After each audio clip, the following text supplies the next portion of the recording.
Muy bien. Quería hablar de los tumores germinales de testículo. Ese es el aviso de privacidad.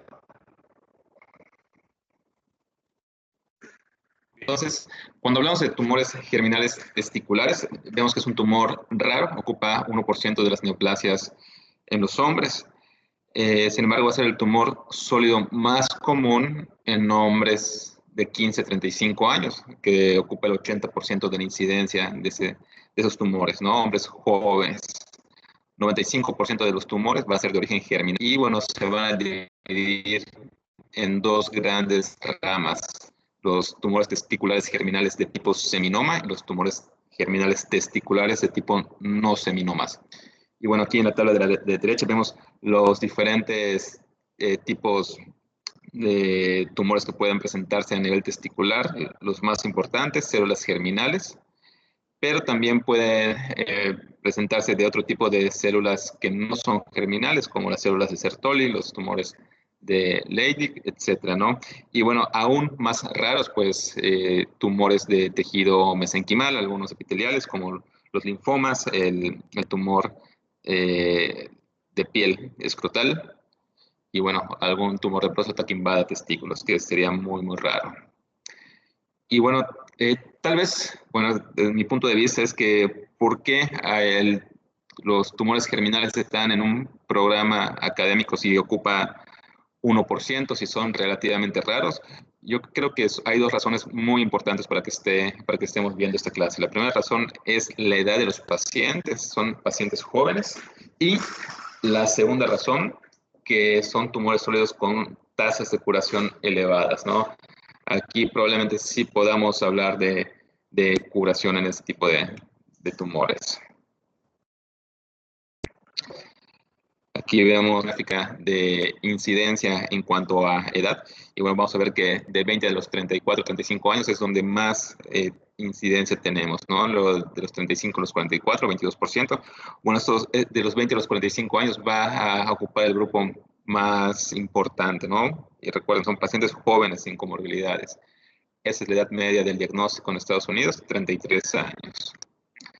En cuanto a los factores de riesgo, pues bueno, uno de los más conocidos, el factor de riesgo clásico, es el historial de criptorquidia, ¿no? Que nos da un riesgo de 4 a 8 veces mayor. Y bueno, se recomienda hacer siempre, bueno, es una indicación,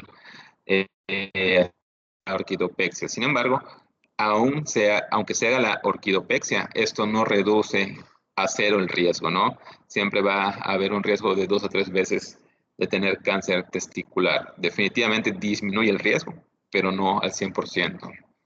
Los diferentes síndromes acá, el clásico es el Klinefelter, pero bueno, cualquier síndrome en el que hayan alteraciones gonadales, ¿sí? Puede predisponer a tumores en la línea germinal, ¿no? Ya tanto como ovario como testículo, pues siempre esos síndromes van a representar un factor de riesgo.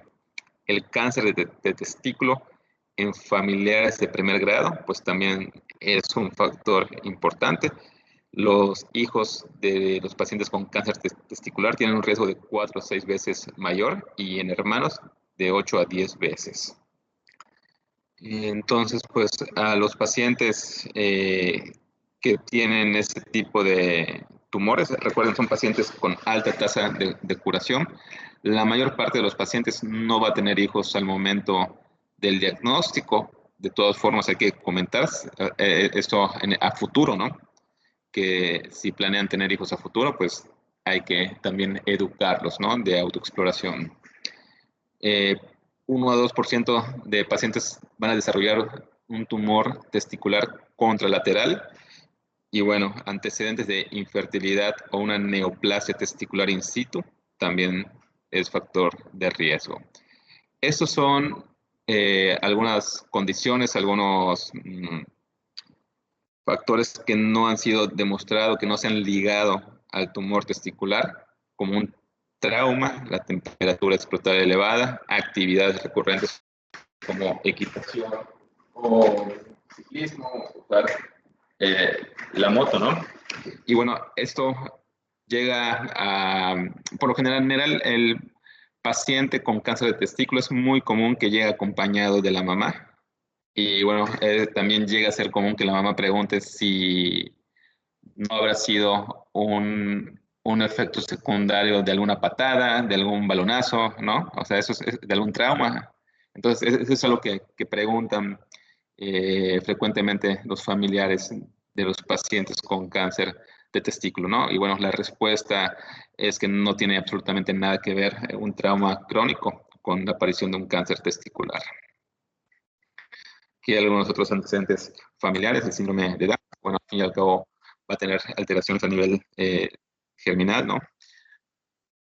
Bueno, el cuadro clínico, eso es algo que es en la mayoría de los pacientes, tal vez más del 65%. Una masa testicular indolora, es algo que eh, es muy común, un crecimiento lento, un crecimiento progresivo. Y bueno, esto no muchas veces el adolescente, la persona que por lo general es joven, puede ser por pena, por que no le das tanta importancia, pero sí a veces hay este retraso en el crecimiento por esta falta de iniciativa de acudir, sobre todo como no causa dolor, como es algo de crecimiento lento, pues muchas veces no se le da la importancia adecuada, ¿no? Por la persona. 2 a 3% de ese tipo de tumores es bilateral en ambos testículos. Realmente el dolor en el hipogastrio no es tan común. Cuando aparece el dolor en el hipogástrico, probablemente sea enfermedad avanzada. El dolor agudo testicular en un 10% no es una presentación nada común. Y bueno, en enfermedades pues muy avanzadas, cuando hay una alta carga tumoral, pueden aparecer algunos síndromes paraneoplásicos, como el hipertiroidismo paraneoplásico, cuando existe una elevación muy grande de la fracción beta de la gonadotropina coriónica humana, pueden activar los receptores de TSH, ¿no? También puede haber encefalitis límbica. Y de los pacientes con tumores testiculares, 30% van a debutar con enfermedad metastásica, ¿no? Pues puede causar dolor una masa abdominal, las metástasis pulmonares pueden causar tos, disnea, dolor torácico, ¿no? Falta hemoptisis, dolor lumbar, ¿sí? Y bueno, si hay metástasis al sistema nervioso central, van a haber cefalea, náusea, ataxia probablemente. Y bueno, aquí una gráfica de las anormalidades testiculares. Vean cómo cuando hablamos de masas testiculares son masas intratesticulares, no a nivel de saco escrotal. Y bueno, esto hace que la presentación se pueda observar de forma muy adecuada con el ultrasonido. Cuando nos llega un paciente al consultorio que refiere que tiene un crecimiento testicular indoloro, pues bueno, hay que hacer una buena exploración física, ver si hay o no hay dolor, descartar que no puede ser una infección, un linfocele, ¿no?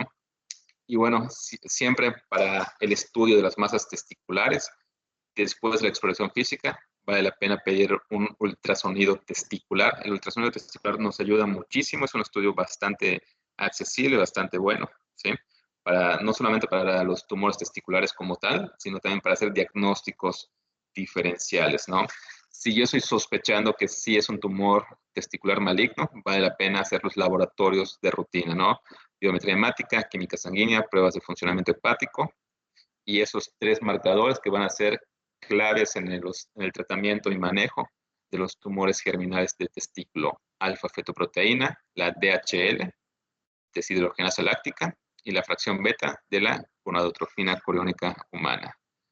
Si en el ultrasonido y en el laboratorio me dan una alta sospecha de cáncer testicular, pues bueno, necesitamos hacer un protocolo de estudio o sea, un tratamiento para este tumor testicular altamente sospechoso de cáncer. Y lo primero hay que hacer una resección ¿quién hace esta resección? ¿A quién se lo vamos a enviar? Tenemos diferentes personas que pueden hacer estas orquiectomías. El uro-oncólogo, ¿sí? Realmente la mayor parte de los urólogos en su formación de residentes tienen pues una formación que incluye la parte de oncología. Últimamente hay una especialidad que son los doctores que terminan urología, se pueden especializar en oncología. Pero para ser sinceros, yo creo que tanto un urólogo como un urooncólogo pueden hacer un excelente trabajo cuando hablamos de tumores testiculares. Y bueno, el oncólogo quirúrgico también tiene la capacidad de hacer ese tipo de resecciones de forma muy, muy adecuada, pero tradicionalmente todo lo que es tumores urológicos, pues los opera el urólogo o el urooncólogo. Bueno, vamos a describir algunas características del ultrasonido testicular, ¿sí? Permite detección de neoplasias no sospechadas por el examen físico. A veces es muy subjetivo que el paciente sienta una masa testicular, sobre todo si son pequeñas o si hay edema o si junto a la masa testicular se asocia un linfocele, pues tal vez no se palpe de forma tan franca la tumoración. Y bueno, el ultrasonido permite detectar esas neoplasias, ¿no? Nos va a ayudar mucho para el diagnóstico diferencial de la masa testicular. Y bueno, permite el examen simultáneo del testículo contralateral. Siempre hay que valorar ambos testículos. Detecta la presencia de microcalcificaciones y tiene una sensibilidad bastante buena, ¿no? Que llega a ser un 95%. Y bueno, en términos generales, hay algunas características de las diferentes histologías de los tumores testiculares germinales, ¿no? Dependiendo si es seminoma, teratocarcinoma o los carcinoma embrionario, bueno, nos da algunas características del ultrasonido, que bueno, eso al fin y al cabo, el que nos lo va a confirmar es el reporte de patología. Si ya tenemos esta sospecha de un tumor testicular por ultrasonido, necesitamos hacer una tomografía axial, ¿sí? Eso es para etapificar qué es lo que vamos a buscar en pacientes con tumores testiculares, sobre todo adenopatías, ¿no? Es muy común que el cáncer germinal se vaya a ganglios retroperitoneales, a ganglios pélvicos, a ganglios mediastinales, hígado, pulmón. Entonces, sobre todo adenopatías mayores de 15 milímetros en su eje menor se van a considerar como actividad tumoral, ¿no? Como altamente sospechoso. Y bueno, necesitamos hacer una tomografía tórax, abdomen, pelvis para descartar enfermedad hepática, también enfermedad pulmonar, que muchas veces aparece ahí, las lesiones, y en raras ocasiones también puede ir a hueso. Aquí vemos algunos ejemplos de una tomografía donde vemos que hay algunos ganglios con un eje menor de 15 milímetros que son altamente sugestivos de depósitos tumorales. Ese es pues, uno de los casos extremos, ¿no? Un tumor testicular que de 15 centímetros aproximadamente, que digo, en este artículo se reporta que se logró quitar de forma adecuada ese tipo de tumor. Y bueno, eso es algo que podemos ver, ¿no? La clásica imagen de metástasis pulmonares en cuestión de tumores germinales. En cuanto a los marcadores tumorales, esos ya los comentamos, son los tres principales marcadores tumorales que nos van a servir sobre todo para una orientación diagnóstica y seguimiento. Son muy importantes en cáncer de testículo. En la mayoría de los tumores, en la mayoría del cáncer en general, los marcadores tumorales clásicos en sangre no nos sirven mucho, ¿sí? Cada vez hay más evidencia de que no nos van a tener, de que no nos van a guiar a tomar decisiones clínicas. Pero como todo en medicina, hay excepciones, ¿no? Y el cáncer de testículo es una de esas excepciones. En esta enfermedad, los marcadores tumorales nos sirven muchísimo. ¿Cuáles son los puntos claves de los marcadores tumorales? Si hay elevación de la alfa-fetoproteína, automáticamente se trata como un tumor no seminoma. Aunque el reporte de patología me diga que solo es de tipo seminoma, elevación de alfa-fetoproteína es igual a no seminoma. Hay que tomar marcadores antes y después de la cirugía, porque eso nos va a dar un pronóstico, nos va a decir no solamente pronóstico, sino cómo tratar al paciente, ¿sí? Van a servir para etapificar al paciente los marcadores tumorales y bueno, nos va a dar un seguimiento en pacientes con cáncer avanzado. La fracción beta de la gonadotrofina coriónica humana se eleva aproximadamente hasta en un 50% de tumores testiculares. Se va a elevar en todos los pacientes que tengan coriocarcinoma, 80% que tengan componente de carcinoma embrionario en el reporte de patología, y de un 10 a un 25% de pacientes con seminoma puro. Su elevación se correlaciona con el volumen de la enfermedad. Si hay metástasis por ejemplo, por un coriocarcinoma a nivel hepático, a nivel pulmonar, seguramente en los estudios de sangre voy a encontrar una elevada fracción beta, ¿sí? Y su vida media es de 24 a 36 horas. Eso, bueno, vamos con la siguiente, la alfa-fetoproteína. Esto se puede elevar hasta en un 70% de tumores testiculares. Se eleva sobre todo cuando hay elementos embrionarios en el reporte de patología, el carcinoma embrionario, cuando hay carcinoma de saco vitelino y bueno, en algunos pacientes con teratomas. Recuerden, no se eleva en pacientes con seminoma puro. Si un seminoma puro se describe en la patología, pero bioquímicamente en el examen de sangre se encuentra una elevación de la alfa-fetoproteína, se debe tratar como un no seminoma. Y bueno, su vida media es de 5 a 7 días. La vida media de la fracción beta, la vida media de la alfa-fetoproteína es importante porque no, las guías de tratamiento van a ser muchas veces son en base a los marcadores tumorales, pero necesitamos saber los valores de estos biomarcadores después de la cirugía. Una vez que operen al paciente, que le hacen una orquiectomía, tenemos que esperar que pasen mínimo 2 o 3 vidas medias para tomar nuevos valores de laboratorio.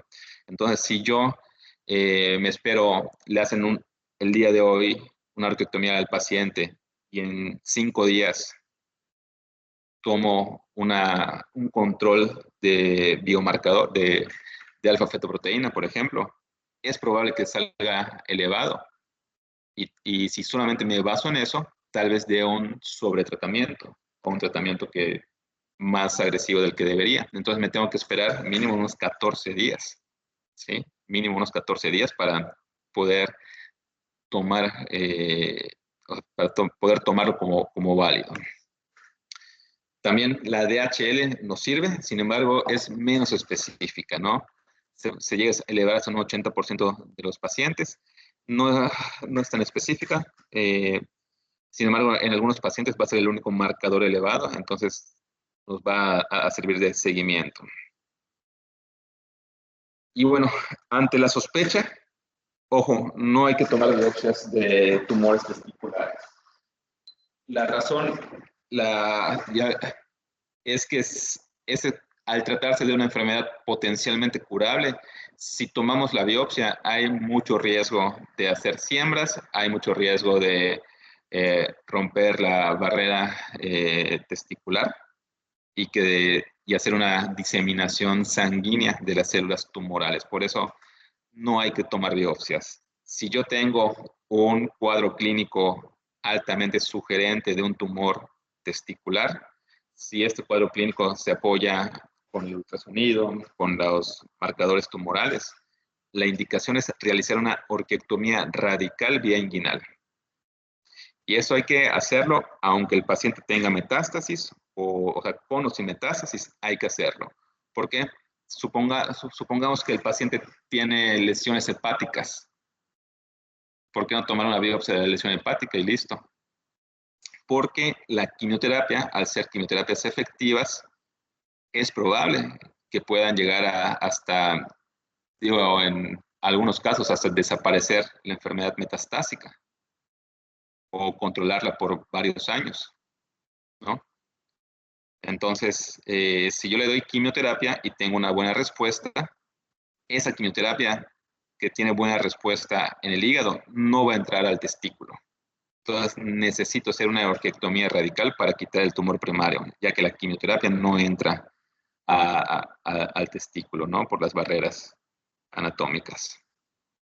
Y bueno, una vez que tenga la sospecha, lo mando con el urólogo, con el oncólogo médico, para que se haga la orquiectomía radical.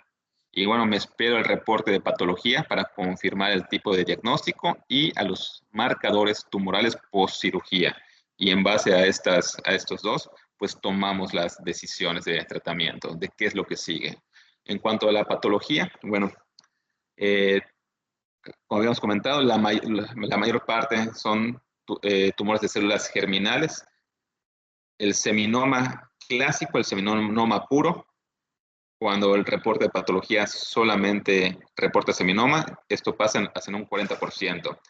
Y cuando hablamos de no seminomas, o sea, las diferentes patologías, perdón, los diferentes tejidos, eh, eso va a ocurrir en un 60%, ¿no? Es común que se reporten tejidos mixtos, ¿no? Que el patólogo reporte, se encontró un 50% de carcinoma embrionario, un 30% de teratoma y un 20% de seminoma clásico. Es común que sea una histología mixta. Y bueno, estos tumores de los cordones sexuales, los linfomas, los sarcomas, pues bueno, eso es algo mucho más raro, ¿no? De un 3 al 5%. En cuanto al seminoma clásico, 10% van a tener tejido de sincito trofoblasto, por lo que van a poder producir la fracción beta de la gonadotrofina coriónica humana. Sin embargo, eso no va a tener una influencia muy marcada en el pronóstico. Recuerden, los seminomas clásicos no secretan alfa-fetoproteína. Sí hay alfa-fetoproteína positiva en los biomarcadores tumorales. Seguramente hay algún componente oculto de otro tipo de tejido. En cuanto al carcinoma embrionario, es el segundo tejido maligno más común. Se da más que nada en la segunda década de la vida y es raro en personas adultas. Y bueno, normalmente cuando se encuentran los pacientes que tienen este tipo de histología, tienen cierto riesgo de presentar metástasis o enfermedad a distancia, ¿no? En cuanto al coriocarcinoma, es extremadamente raro en forma pura.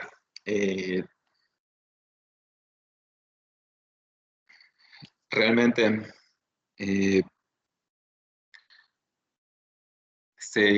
perdón, es más común cuando está junto con otros tipos histológicos y bueno, llega a ser una variante muy agresiva, hay que tener mucho cuidado cuando se traten pacientes con coriocarcinoma, porque aquí pasa que si el paciente ya tiene metástasis y yo le doy una quimioterapia, yo sé que la quimioterapia va a tener una buena respuesta, ¿no?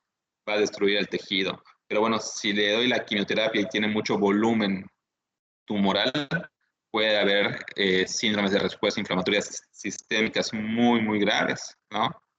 Que pueden llevar a empeorar las situaciones clínicas del paciente, ¿no? Yo recuerdo como un paciente joven cuando estaba en la residencia, lo ingresamos al hospital para iniciar su quimioterapia porque tenía un volumen grande de metástasis pulmonares y el reporte de patología decía que era un coriocarcinoma.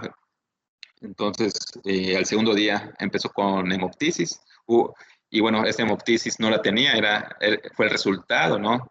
De la destrucción de tejido tumoral a nivel pulmonar, pero la hemoptisis no se controló y fue una hemoptisis masiva y falleció el paciente. Entonces, siempre hay que tener mucho cuidado de tratar a esos pacientes. El otro componente de los no seminomas es el teratoma, es un componente común en ese tipo de tumores mixtos, igual la mayor parte viene acompañado de otro, y en su forma pura es muy, muy raro, ¿no? Apenas un 2 o 3% de los pacientes. Pueden ser teratomas de tipo maduro o inmaduro, y bueno, ese tipo de teratomas no van a responder al quimio. Cuando se sospeche de que una lesión metastásica es teratoma, hay que operarla, ¿no? Porque la cirugía va a ser el único tratamiento efectivo. Y bueno, una vez teniendo el reporte de patología de la orquiectomía, teniendo los marcadores tumorales posterior a la cirugía y teniendo la tomografía tórax abdominopélvica, vamos a estadificar al paciente, ¿no? Vamos a usar el TNM, esa es una de las clasificaciones que más usamos. Hay otras, pero esa es la que más se usa en la mayor parte del mundo, ¿sí? Y bueno, vean que aquí, aparte de TNM, vamos a agregar S, ¿no? La S va a ser de los marcadores tumorales. Y bueno, en el futuro, como consejo para los que vayan a ser oncólogos, para los que vayan a ser urólogos o los que vayan a ver a ese tipo de pacientes, cuando midamos DHL, cuando midamos la fracción beta de la gonadotrofina crónica humana, la alfa-fosfetoproteína, hay que fijarnos en las unidades, ¿sí? En las unidades que nos ponen las diferentes guías, con las unidades que nos da el laboratorio local. Porque si bien muchas veces son las mismas unidades, a veces son diferentes unidades, y pues si no nos fijamos, pues podemos estadificar de forma errónea al paciente. Y bueno, una vez que tengamos el TNM y la S, pues vamos a clasificar al paciente. Como la mayor parte de las cosas en medicina tienen su excepción, pacientes con metástasis van a ser etapa clínica 3. En todos los demás clasificaciones de TNM, un paciente metastásico es etapa clínica 4, pero en cáncer testicular, un paciente metastásico es etapa clínica 3. Y bueno, en términos generales, las etapas clínicas 1 son tumores limitados a testículo, etapa clínica 2, tumores con metástasis a ganglios linfáticos, sobre todo a nivel retroperitoneal, y etapa clínica 3 son metástasis ya fuera de ganglios retroperitoneales y a otros tejidos, ¿no? Como pulmón, hígado, hueso, sistema nervioso central. Y para las etapas avanzadas, ¿sí? O sea, etapa clínica 2 y 3, hay que hacer una clasificación de riesgo, ¿no? Ya sea que sea seminoma o que sea, perdón, que sea seminoma o que sea no seminoma. Aquí vamos a ver, hay diferentes criterios y bueno, para no seminoma tenemos buen pronóstico, pronóstico intermedio y mal pronóstico. Y vean cómo para los pacientes con seminoma, a pesar de que hay pacientes que van a tener metástasis viscerales, hepáticas, óseas, sistema nervioso central, no se considera que alguno de esos pacientes tenga un mal pronóstico. El tratamiento, pues bueno, también hay que determinar si es seminoma puro o es no seminoma, porque tenemos guías de tratamiento para pacientes con histologías seminomas puros e histologías de tipo no seminoma. Hay que conocer la extensión de la enfermedad. Hay que considerar eh, eso vale la pena grabárselo, ¿no? Que aunque la enfermedad sea metastásica, el pronóstico puede llegar a ser bueno. ¿Sí? No, nunca hay que dar por, pues, porque ya no hay nada que hacer o para que lo enviamos al oncólogo. No, no. Hay que aprovechar que los pacientes son jóvenes, la mayor parte de los pacientes no tienen comorbilidades, ¿sí? Para poder dar un tratamiento a todos los pacientes, ¿sí? Ya que aunque sea metastásico, hay grandes probabilidades de que tengamos una respuesta, ¿no? Y bueno, siempre va a ser necesaria la orquiectomía radical para conocer la histología, ¿sí?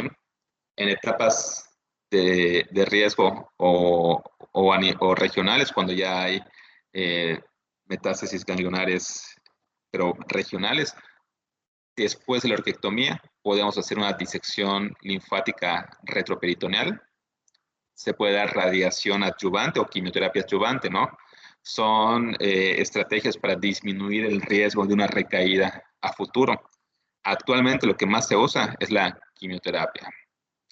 Pacientes con etapas metastásicas, pues bueno, después de la orquiectomía radical, vamos a dar un tratamiento con quimioterapia, con el esquema BEP, ¿no? El clásico esquema que es cisplatino, etopósido y bleomicina. Bueno, vamos a hacer una pausa, un paréntesis aquí. Y bueno, esto es para darles un comentario de lo que se ha estado viviendo en los últimos meses en relación a la parte oncología y la quimioterapia. Yo creo que la mayor parte de ustedes han escuchado que no hay quimioterapia disponible en México. En términos, esto llega a ser un problema, es un problema de salud, ¿sí? Es un problema que nosotros como oncólogos médicos que aplicamos la quimioterapia llega a ser bastante difícil. Por ejemplo, el cisplatino ese casi siempre ha habido, no ha habido tanto problema, pero este que se llama etopósido y la bleomicina son casos bastante peculiares. Por ejemplo, el etopósido viene en ámpulas de 100 miligramos y cada caja me trae 10 ámpulas. En el 2015-2016, un frasco de etopósido valía alrededor de tal vez 30 pesos. La caja o sea, a un precio al público no costaba más de 500 pesos la caja. Ahora, por cuestiones gubernamentales, por cuestiones de exportación, por cuestiones, bueno, yo no soy tan seguro las razones, pero no hay. Entonces, si alguien la quiere comprar de forma privada, tiene que ser importada. Entonces, y ya, perdón, sí, debe ser, perdón, importada ya sea de la India, ya sea de Estados Unidos, y ya sea de la India o de Estados Unidos, cada ámpula de topósido de costar 30 pesos cuesta 1,500, 2,000 pesos. ¿Sí? Entonces, si yo necesito, eh, pues, una caja, o sea, si necesito 10 ámpulas, al paciente le puede costar 10,000, 20,000 pesos, algo que antes costaba 500 pesos. ¿Sí? Y eso es en la parte privada. Lo raro es que, eh, pues, hasta de unos meses para acá, en la institución pública sí podemos conseguir etopósido, sí podemos conseguir bleomicina, pero en la parte privada no podemos. Y bueno, eso sí llama mucho la atención y eso es lo que nosotros, los oncólogos médicos, bueno, sobre todo al fin y al cabo el paciente es el que lo va a sufrir. Muy bien, vamos a cerrar este comentario sobre la quimioterapia. Y bueno, en etapas tempranas, posterior a la orquiectomía, eso es lo que nos llega mucho, ¿no? ¿Qué es lo que ofrecemos, no? Como habíamos comentado, podemos dar en seminomas vigilancia, radiación o quimioterapia, y en no seminomas vigilancia, cirugía o quimioterapia. Actualmente preferimos dar quimioterapia, ¿sí? Porque ofrece tasas bajas de recaída. Sin embargo, cualquiera de las opciones, vamos a tener que la sobrevida libre de enfermedad a 5 años es excelente, ¿no? Pero actualmente damos quimioterapia. Y bueno, esa es una gráfica que no vemos mucho en cáncer, ¿no? Sobrevida a 5 años, vemos como en etapa localizada 99%, etapa regional 96%, etapa metastásica 72% a 5 años. ¿Sí? Es algo, eso es algo que muchas veces nos da gusto tratar a estos pacientes porque tienen un excelente pronóstico y bueno, como oncólogos no siempre podemos ver a pacientes con enfermedad metastásica vivos a mucho tiempo, ¿no? Yo recuerdo creo que el segundo o tercer paciente que traté aquí en Yucatán de forma privada es un paciente que tenía con un cáncer testicular, no seminoma, con metástasis ganglionares regionales y en cuello, metástasis pulmonares.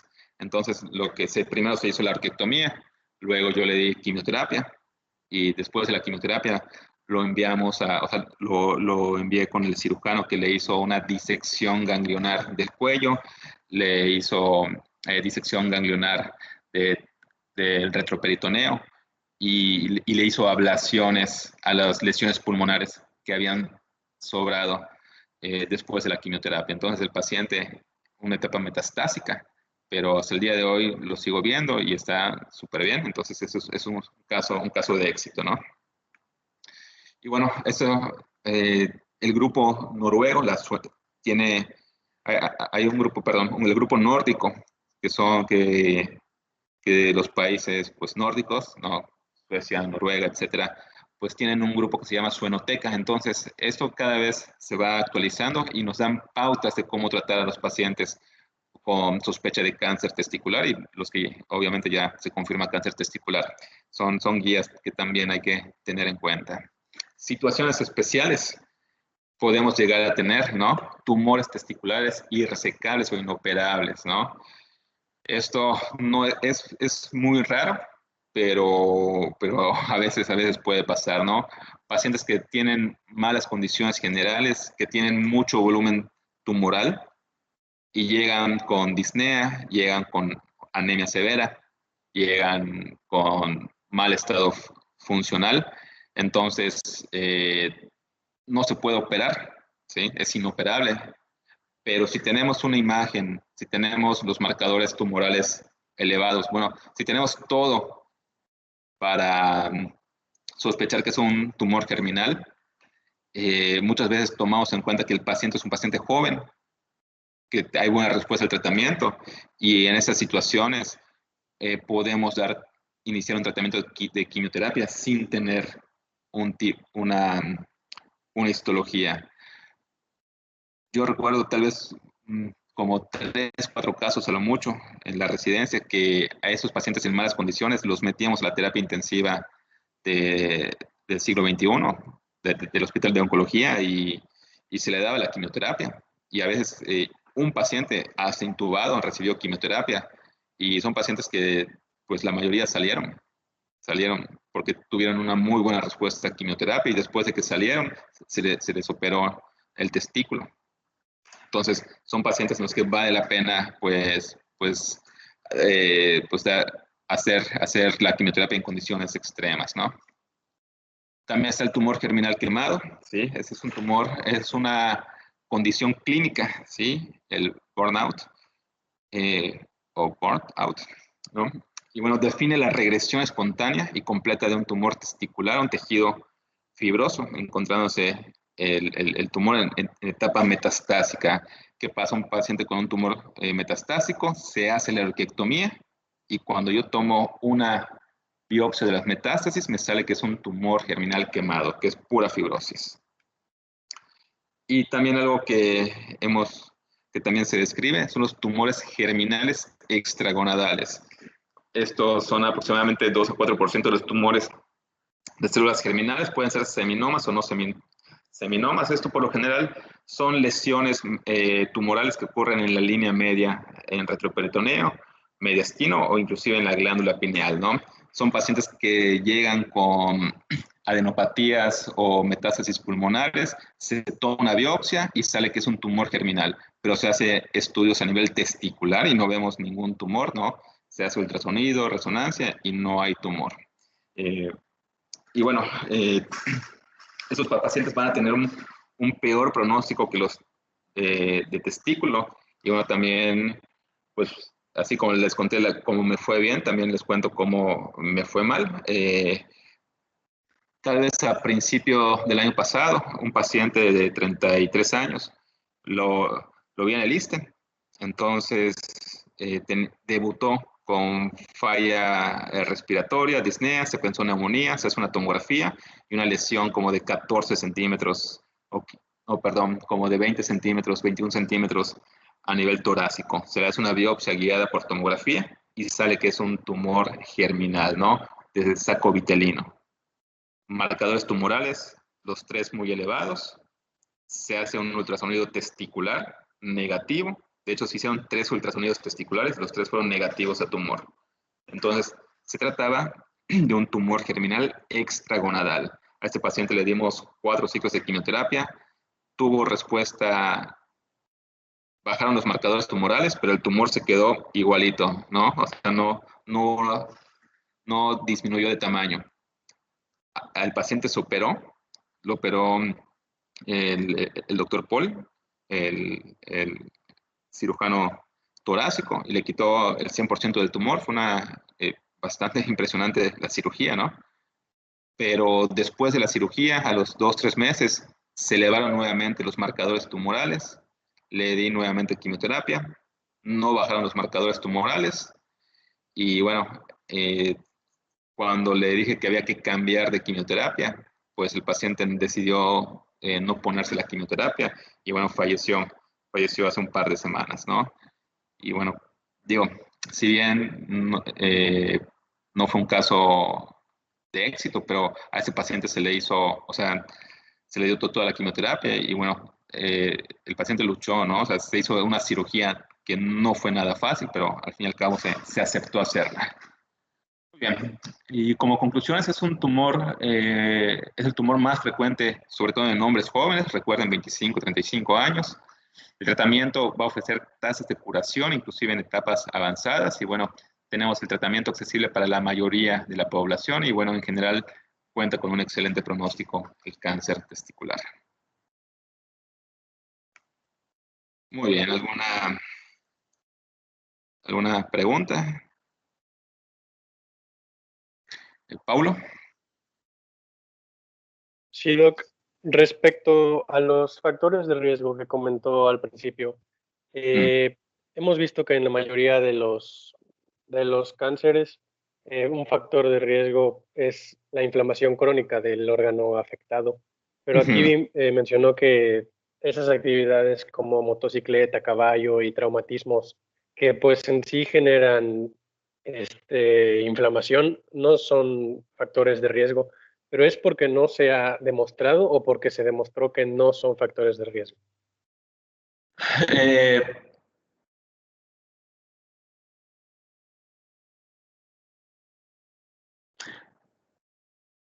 Porque no se ha demostrado, o sea, los estudios que se han llevado no, no han,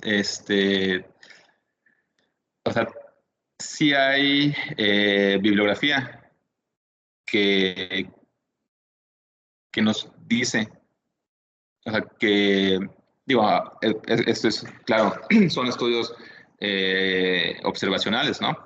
Evidentemente, en que, bueno, según la información que da las personas que han recibido traumas testiculares, no hay una correlación con el cáncer testicular. O sea, sí hay bibliografía que respalde esto. Eh, y bueno, pues, qué decir, ¿no? Es difícil, pero bueno, es como el cáncer de mama, ¿no? El cáncer de mama, pues es muy frecuente, y pues no hay un factor de riesgo de inflamación crónica a nivel de la mama. Y bueno, el testículo es similar, ¿no? Definitivamente, y bueno, a veces suena chiste, pero la típica consulta de cáncer de testículo, la mamá es la que hace las preguntas, la mamá es la que habla, la mamá es la que dice todo. Y una de las preguntas más frecuentes es, oye, doctora, ¿es que no será que le dieron un pelotazo en la escuela o le dieron una patada a sus amigos? ¿No? Entonces eso hay que, pues, o sea, con firmeza decirle al paciente y al familiar que no culpe a los traumas, ¿no? Y bueno, eso sí se ha demostrado.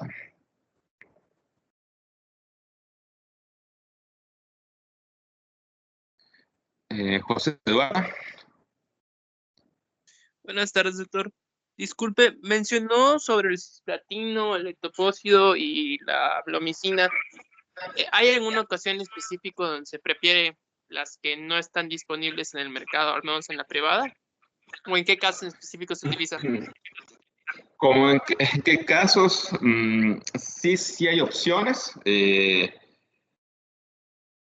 O sea, cuando hacemos...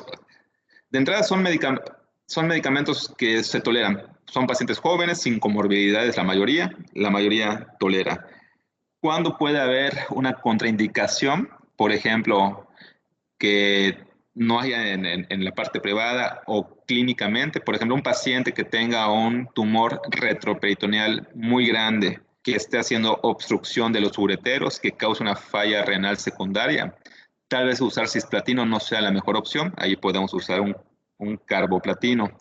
En algunos casos, pues la bleomicina, si no está disponible, podemos usar vincristina. ¿Sí? Digo, actualmente el problema de la obtención de medicamentos probablemente ya esté resuelta en un 70%, ¿no? Tal vez en un 80%. Por alguna razón que yo no sé,